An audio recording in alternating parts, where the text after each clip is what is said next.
ask me why I love her? Well, give me time and I'll explain. Have you seen a Kansas sunset or an Arizona rain? Have you drifted on a bayou down Louisiana way? Have you watched the cold fog drifting over San Francisco Bay? Have you heard a Bob White calling in the Carolina pines, or heard the bellow of a diesel at the Appalachia mines?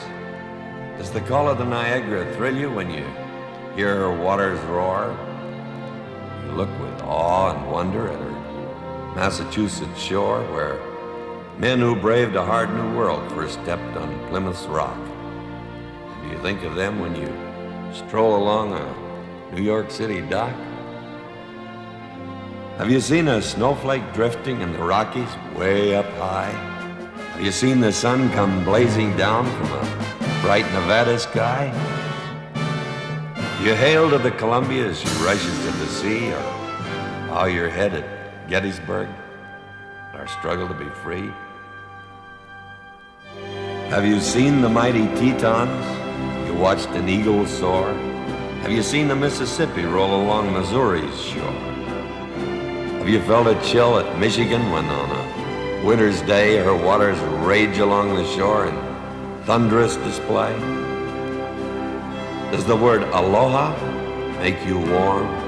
Do you stare in disbelief when you see the surf come roaring in at Waimea Reef? From Alaska's cold to the Everglades, from the Rio Grande to Maine, my heart cries out, my pulse runs fast, the might of her domain. You ask me why I love her? I've a million reasons why. My beautiful America, beneath God's wide, wide sky.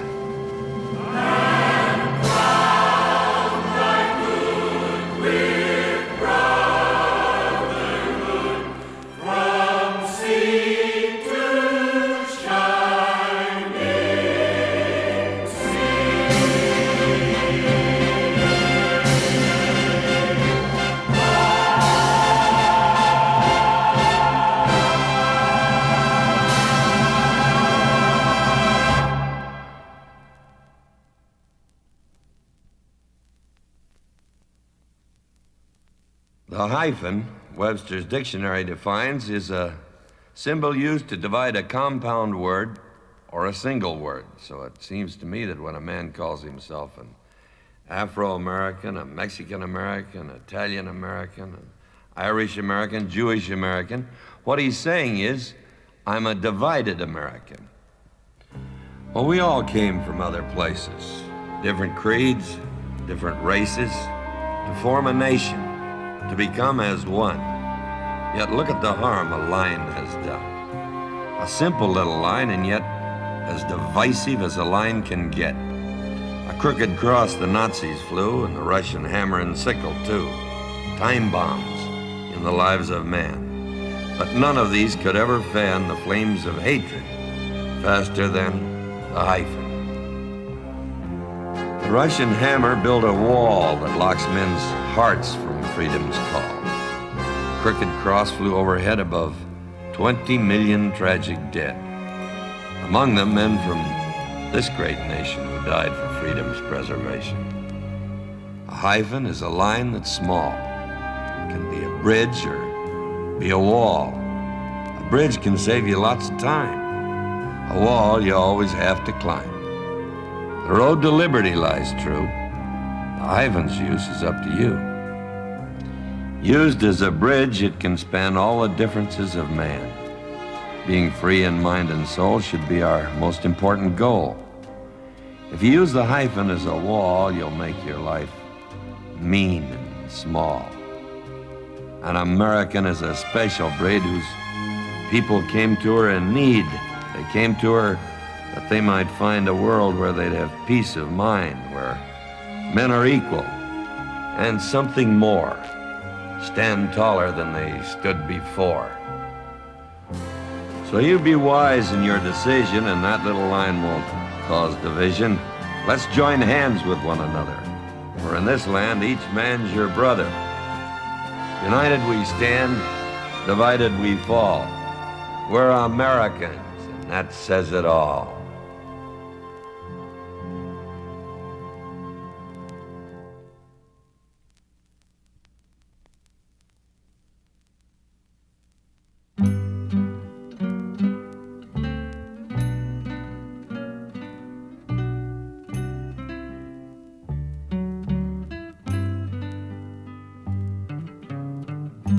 On a trail drive from Texas, down by the Rio Grande, we drove past the Medina to a dry and bitter land where before the Longhorn streamed a long grass range once was there.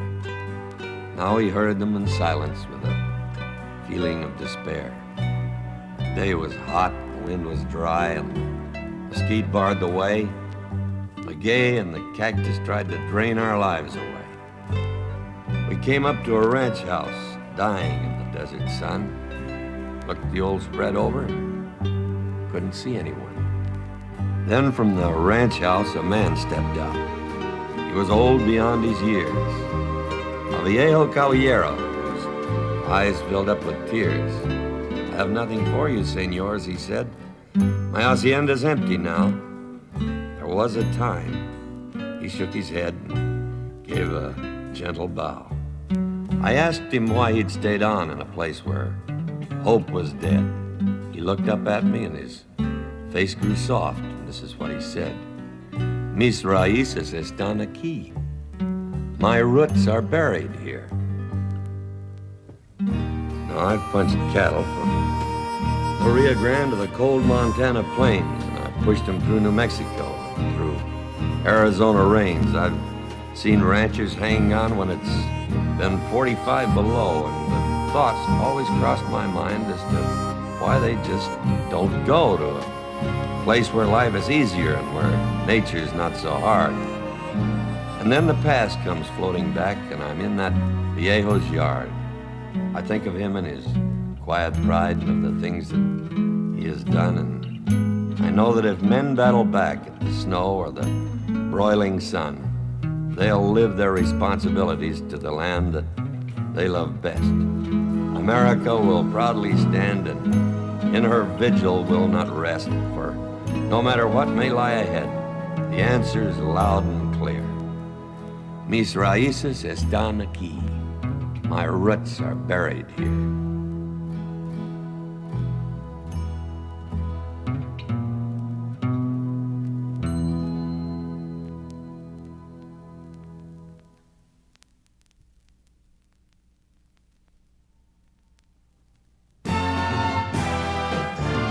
What makes the word America ring with the sound that brightens the air?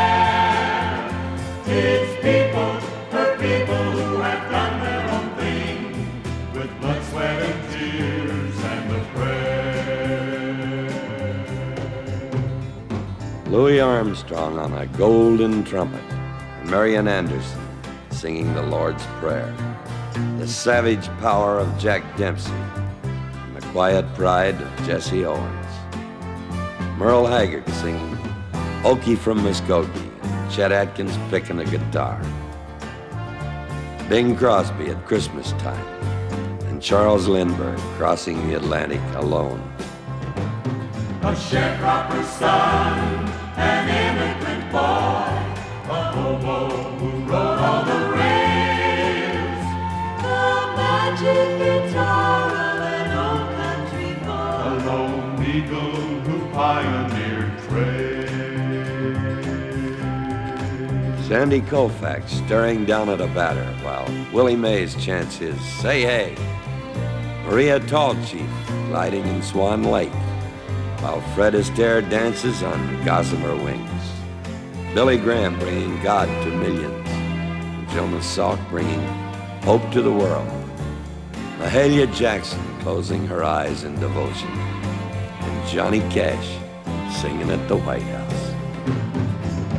What makes the word America ring with the sound that brightens the air? It's people, her people who have done their own thing with blood, sweat, and tears and a prayer. Willie Shoemaker bootin' swaps home, while Eddie Arcaro wins the Triple Crown on citation.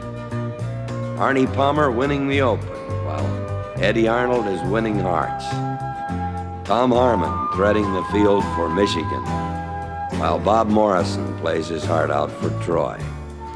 Kate Smith singing God Bless America, and Irving Berlin who wrote it. Then there are those unheralded, whose dedication to our country is strong and true. The builders of America, those who make her factories hum, the loggers of her great forests, the men who labor deep in her mines, and the man who works with his hands, the farmer who toils from dawn to dusk, those who carry her bountiful yield to all the states of our Union, the railroaders, our merchant sailors, the airline pilots, and those modern knights of the road, the truck drivers. These and others like them have earned their right to walk proudly with the knowledge that their goals were achieved through honest toil and in the spirit of harmony found in the people working together in this great land. What makes the word America ring with the sound that brightens the air? It's people, her people, who have done their own thing with blood, sweat, and tears, and a prayer.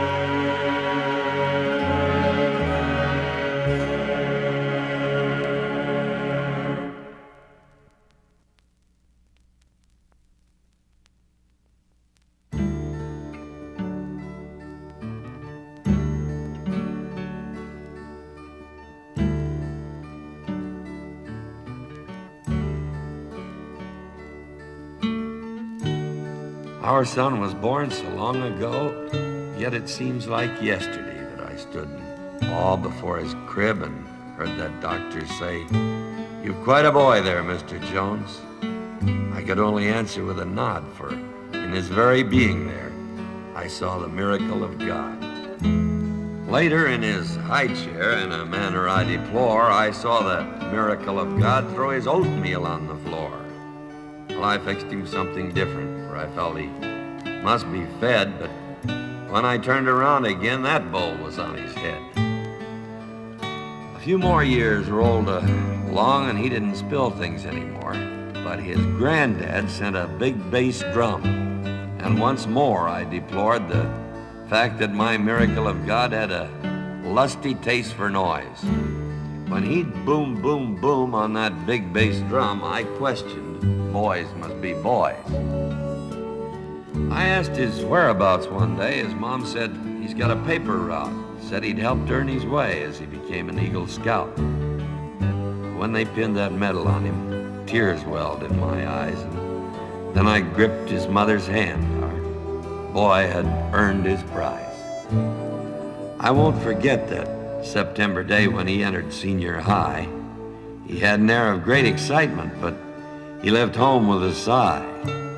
He came back that afternoon and gave us some puzzled looks. "Wow," he said, "this school is tough. Look at all these books." "Choice is yours," his mother said. "You can pick the easy way. What you put into life, you'll get out of it. Each man pays his price one day." He looked up, and then he smiled. I saw he'd lost his gloom. He said, "I better look at these." He headed for his room. My son came home late one day. He seemed all worn out. I asked a little sharply what this was all about. He spoke proudly and threw his shoulders back, and in his eyes I caught a gleam. "I wanted to surprise you, Dad. I'm on the football team." They won most of their games, lost a few. It was a thrill to watch him play. When they didn't win, we knew he'd met the challenge anyway. He didn't know it at the time, but it was a stepping stone, solid footing for the climb to face life on his own. How those 3 years flew past. When graduation came, we saw our boy grown up at last. Our lives will never be the same. I guess we've known all along what his goal would be, from that time 3 years ago when he chose responsibility. He stood in the doorway yesterday, put out a strong right hand. I held back tears at the uniform he wore to protect his land. I shook his hand. His mother cried, "Son, why couldn't you wait?" Embracing her, he softly said, "Mom, we all did. It'd be too late."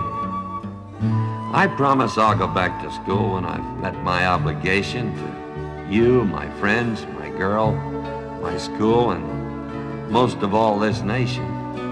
I'll do all I can out there, for I know you'll both be trying to make everyone you know aware we gotta keep Old Glory flying. And then his mother straightened up. With a smile to hide a tear, she said, "We're both so proud of you. We'll feel lost without you here. Someday you'll know what this moment means when your boy shakes your hand and you watch him as he walks away the day he becomes a man."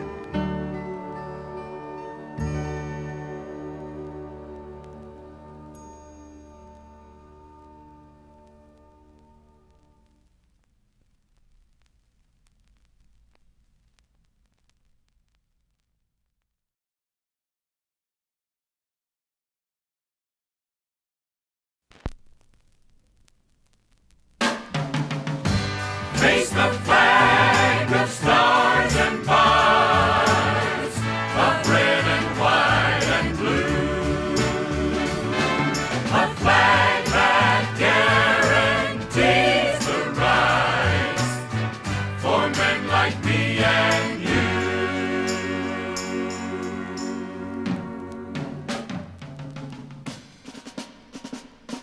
Face the flag, son. Read what's written there. The history, the progress, the heritage we share. Our flag reflects the past, son, but stands for so much more. And in this age of Aquarius, it still flies in the fore. It leads the forward movement, shared by all mankind, to learn, to love, to live with peace of mind, to learn the mysteries of space as well as those of earth, to love each man for what he is, regardless of his birth, to live without the fear of reprisal for belief, to ease the tensions of a world that cries out for relief. Face the flag of stars and bars, of red and white and blue. A flag that guarantees the rise for men like me and you.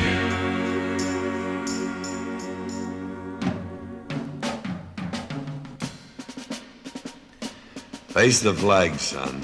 Take a good long look. What you're seeing now can't be found in a history book. It's the present and the future, son. It's being written now. And you're the one to write it. The flag can show you how. Do you know what it stands for? What its makers meant? To think, to speak, the privilege of dissent. To think our leaders might be wrong, to stand and tell them so. These are the things that other men under other flags will never know. But responsibility, that's the cross that free men must bear. If you don't accept that, freedom isn't there.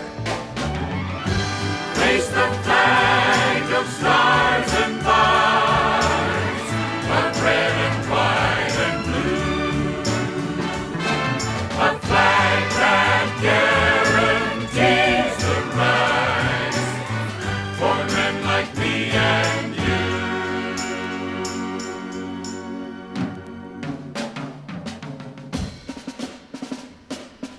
Face the flag, son, and face reality. Our strength and our freedoms are based in unity. The flag is but a symbol, son, of the world's greatest nation. As long as it keeps flying, there's cause for celebration. So do what you gotta do, but always keep in mind, a lot of people believe in peace, but there are the other kind. If we want to keep these freedoms, we may have to fight again, God forbid. But if we do, let's always fight to win. The fate of a loser is futile. It's bare. No love, no peace, just misery and despair. Face the flag, son, and thank God it's still there.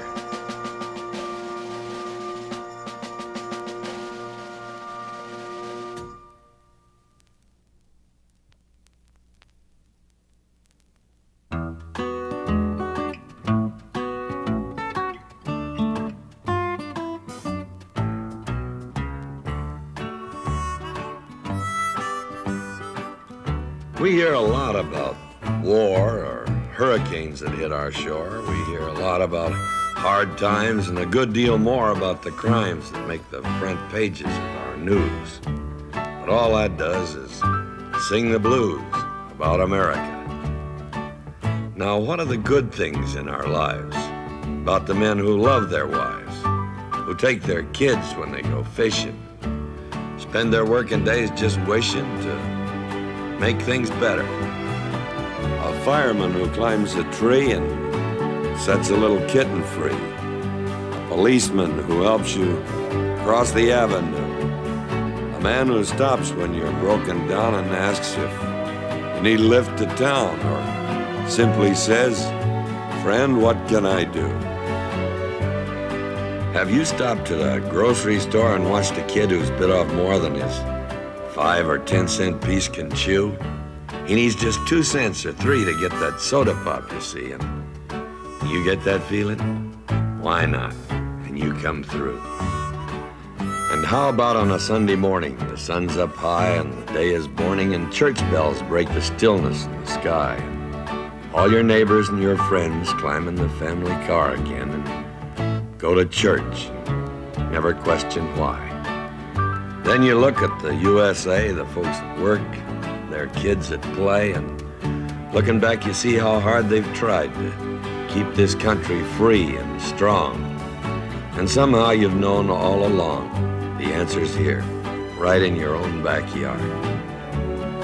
For as long as you believe in love and faith, hope, and God above, the future of this land of ours is strong. And most of us feel just that way, and that's the truth. So let us say, America can't be so very wrong.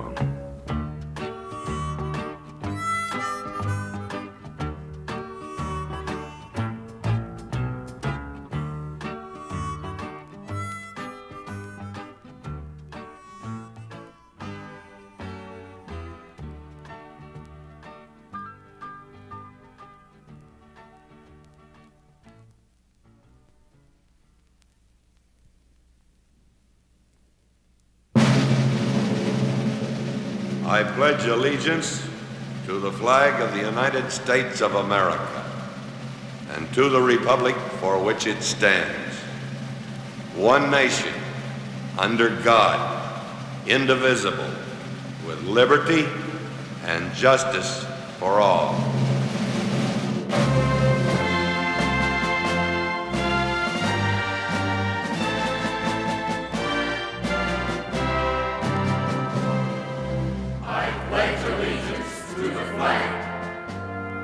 What do those words mean to you?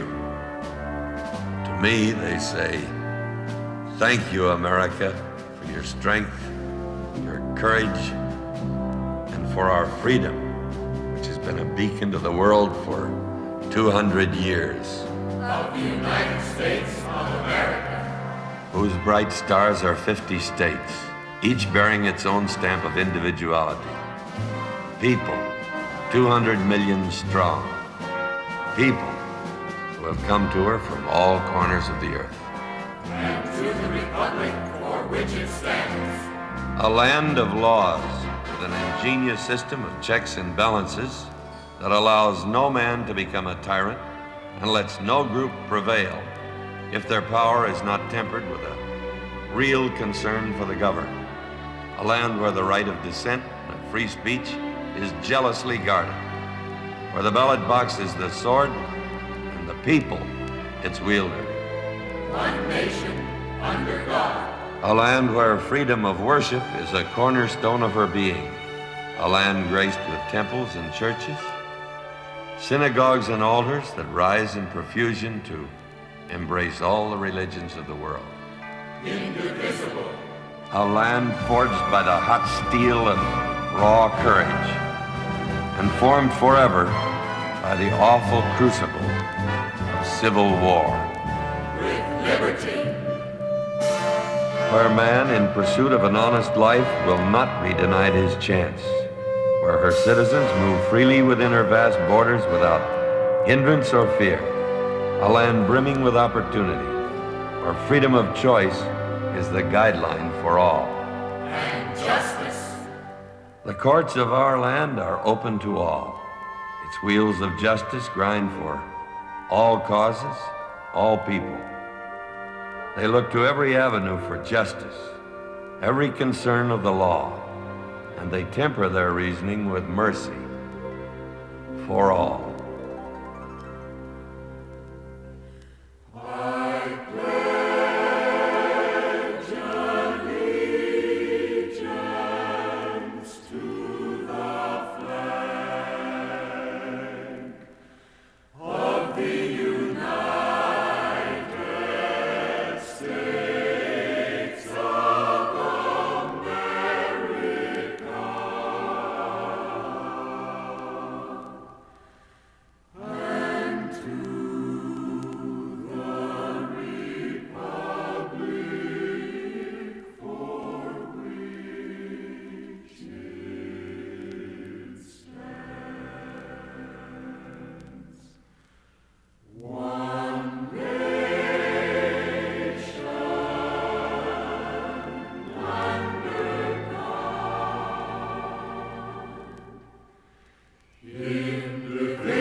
Why are you marching, son? I'd really like to know. Is it because of Valley Forge, or perhaps the Alamo? Or one if by land, two if by sea? A trumpet's call, the will to be free? And what of a man who stood straight and tall, who wept silent tears when he saw brave men fall? No matter, no difference, the blue or the gray, all were his brothers. How often he'd pray. And what of Antietam, that now peaceful stream where the water blood-red glittered and gleamed? Appomattox, Chickamauga, Vicksburg, Bull Run, Cumberland, Gettysburg, and then Washington. Why are you marching, son? In Flanders Field, how proud were they whose forms beneath the poppies lay. Men who saw Verdun and died at the Marne, Soissons, and those who tried the fearful foe at Chateau Thierry, who fought and bled, whose hearts grew weary, but in whose minds one thought kept churning, that the torch of liberty keep burning. Why are you marching, son? The plains swarmed in and the rising sun glowed fiercely on the evil done to men whose blood runs through our veins, men who died, whose remains lie forever locked in waters deep. Now is it right that they should sleep while the warm sea laps at a twisted hull and see the torch of liberty grow dull? Anzio, Cassino, Pau, Saint-Mary-Glace, Le Mans, St. Lo, Garda Lake and Buchenwald, on and on the roll is called. And why? Why are you marching, son? Bugles shrilled in the frozen night, and at first dawn, the awful sight of seas of men, row after row left to die on blood-stained snow. Busan, Pyongyang, Suwon, Gyeongju, and blood red ran the swift Yalu. In South Vietnam, the big guns roared, and once again we fought a war to honor a pledge our nation gave to help that little country save her people from the certainty that she'd be ruled by tyranny.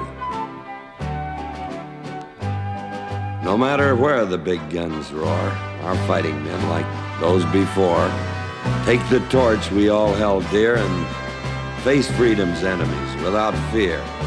Our fathers died from sea to sea and blessed the torch of liberty. Why?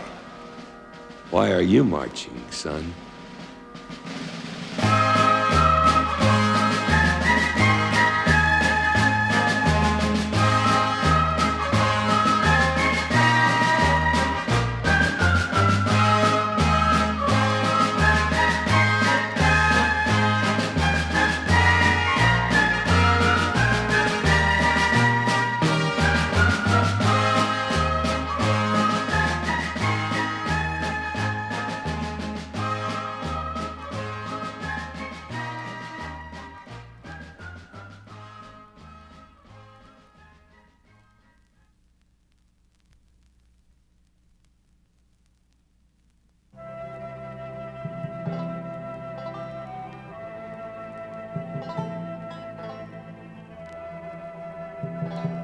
It was July in Virginia.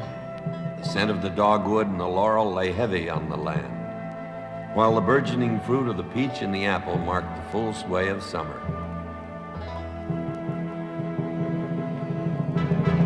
For 7 fateful days, the trees, the flowers, yes, the very ground itself, had shuddered under the roar of cannon, the bark of howitzers, and the crackling of a legion of rifles. Now all was silent. Sledgehammer blows of Robert E. Lee and Stonewall Jackson had mauled the Army of the Potomac, and yet that army was not destroyed. 7,000 men had fallen in that dreadful week, and the savagery of the conflict was grimly evident in the river of wounded that wound through the green hills. Now a new sound drifted in the soft evening sky. For Colonel Dan Butterfield, a courageous and able soldier, was also a man of music. To honor his fallen comrades, he had composed a simple and heart-rending melody. On July 2nd, in the year of 1862, its strains floated over the graves that scarred the dark Virginia earth.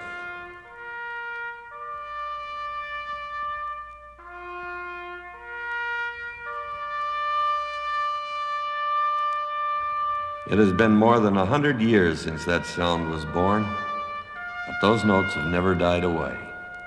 Every night of the year, throughout the world, fighting men of America from the north and the south, the east and the west, close their eyes in sleep to its call, and in each of their hearts there glows a fierce surge of pride.